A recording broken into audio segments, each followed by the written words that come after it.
Good morning friends. তো আমরা বকখালিতে এসেছি ঘুরতে।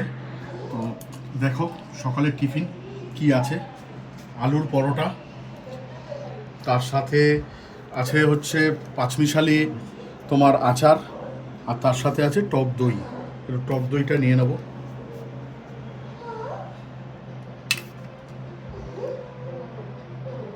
টক দই নিয়ে নিলাম। এই সাইজের কিন্তু পরোটা, এটা একটা পরোটা চারটে ভাগ করে দিয়েছে। দেখো পরোটার সাইজটা কিন্তু ভালোই আছে, আর ভেতরে আলুর পুর দেওয়া আছে। তো গরম গরম পরোটা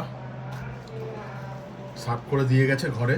বাইরে প্রচণ্ড গরম, তাই বাইরে দিয়ে খেলাম না, হোটেল থেকেই আমরা অর্ডার দিলাম। তো ফার্স্টে একটুখানি টক দই নিয়ে নেব, টক দইয়ে মাখালাম। একটুখানি আচার নেব, পাঁচমিশালি আচার নিয়ে মুখে লাভলি, দারুণ হয়েছে, দারুণ। খুব সুন্দর রান্না করে এই হোটেলে, দারুণ। একটু নিই টক দই দিয়ে।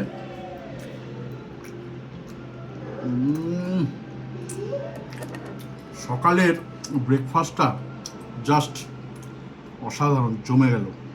তোমরা কারা কারা আলুর পরোটা খেতে ভালোবাসো তোমরা কিন্তু একটু কমেন্ট করে জানিও, আর আমার সাথে থাকো, পাশে থাকো আরও ভালো ভালো ভিডিও পেতে। আর যারা যারা দেখছো আমার ভিডিওগুলো, দয়া করে একটু ফলো করে দিও প্লিজ। আর বাড়াবো না, এই অবধি থাক।